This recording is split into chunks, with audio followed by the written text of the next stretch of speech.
Shalom, kembali lagi bersama saya Yohanes Telain.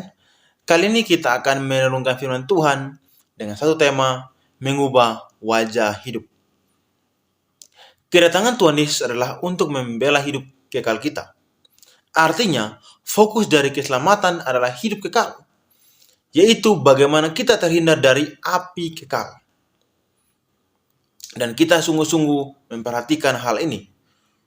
Suasana sukacita, suasana euforia, dan dalam ibadah kiranya tidak membuarkan dan tidak membuat mata kita terhadap maksud kedatangan Tuhan Yesus. Ia membela hidup kekal kita.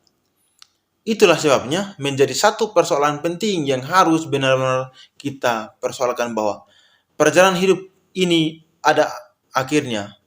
Dan satu hal yang kita minta kepada Bapa adalah berkenan di hadapannya, supaya kalau suatu saat kita meninggal dunia, maka kita benar-benar diterima di dalam kerajaan surga. Untuk itu, masing-masing harus serius mempersiapkan diri untuk layak masuk ke dalam rumah Bapa, layak masuk ke dalam kerajaan kekal Tuhan, agar tidak sia-sia apa yang dikerjakan oleh Tuhan Yesus.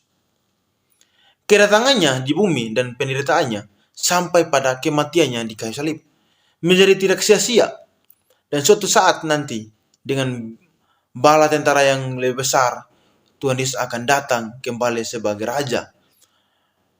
Dan firman Tuhan mengatakan, dan mereka yang tidak suka aku menjadi rajanya, bahwa kemari bunuh di depan mataku. Orang yang tidak mengaku Yesus sebagai Raja pasti ditolak. Kalau saat ini kita mengaku Yesus sebagai Juru Selamat dan merayakan hari kelahirannya secara besar-besaran, tetapi jangan hanya memberi dia tempat di hati sebagai bayi kecil, bila Yesus menjadi Tuhan, majikan, Kristus seorang yang menguasai hidup kita sebagai Raja. Sebab firman Tuhan mengatakan dia harus bertambah-tambah dan kita berkurang-kurang, sampai kita memiliki pengakuan seperti pengakuan Paulus dalam Galatia 2:20. Hidupku bukan aku lagi, tetapi Kristus yang hidup dalam aku. Artinya Tuhan makin berkuasa mengubah cara berpikir kita, gaya hidup kita, dan manusia batinia. Seperti juga yang dikatakan oleh Paulus dalam 2 Korintus 4 ayat 16. Meskipun manusia lahiriah kami semakin merosot, makin tua, fisik kita pasti akan makin merosot. Tetapi manusia batinia kita diperbarui. Diperbarui kemana? Tentu harus ke arah Tuhan Yesus. Tuhan Yesus yang bukan hanya lahir, tetapi makin berkuasa dalam hidup kita. Dan pada akhirnya semua kita mesti berwajah Kristus. Kalau sekarang kita jujur beriman, wajah siapa yang terpandang dalam batin kita? Firman Tuhan mengajarkan kepada kita agar kita melidiki hati kita, dan kita membawanya ke Tuhan dan berkata, selidikilah aku ya Tuhan. Setiap hari mestinya kita datang kepada Tuhan dan berkata, selidiki aku ya Tuhan, ya Bapa. Berilah aku mengerti keadaanku di matamu. Masihkah ada dosa? Masihkah ada pencintaan dunia? Di situ kita bercermin, dan Roh Kudus tidak mungkin tidak memberitahu kepada kita. Roh Kudus pasti memberitahu kita hal-hal yang harus kita tinggalkan.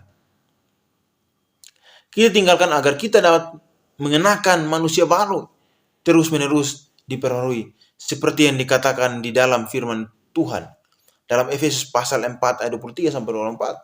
Supaya kamu dibaharui dalam roh dan pemikiranmu, dan mengenakan manusia baru yang telah diciptakan menurut kehendak Allah di dalam kebenaran dan kekudusan yang sesungguhnya. Kita harus mengalami transformasi supaya kita memiliki wajah Tuhan serupa dengan Yesus. bukan serupa dengan dunia. Kalau hidup kita masih melakukan apa yang sama dengan anak-anak dunia, pasti hidup kita buruk. Kita harus percaya Tuhan itu ada dalam hidup kita. Maka kita harus periksa diri benar-benar. Kita bisa berubah. Makanya kita harus menetapkan hati kita untuk mencintai Tuhan.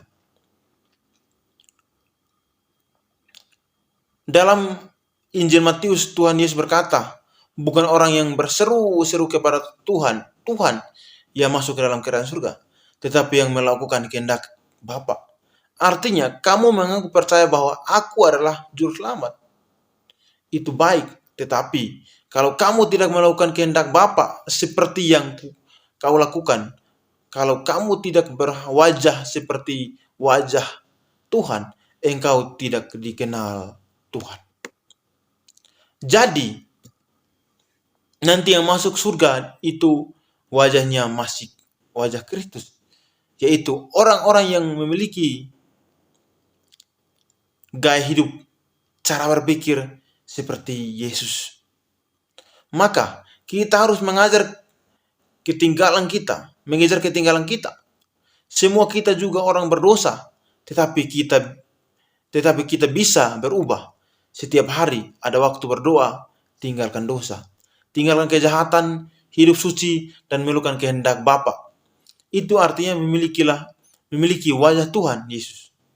Ketaatan kita setiap saat akan mengubah wajah hidup kita. Tidak cukup satu kali, tetapi terus-menerus,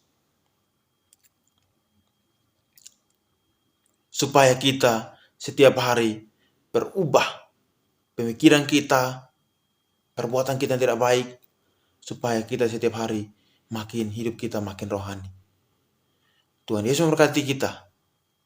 Ketaatan kita setiap hari akan mengubah wajah hidup kita menjadi semakin segambar dan serupa dengan Kristus. Semoga memberkati kita. Tuhan Yesus memberkati. Shalom. Thank you for the happiest year of my life.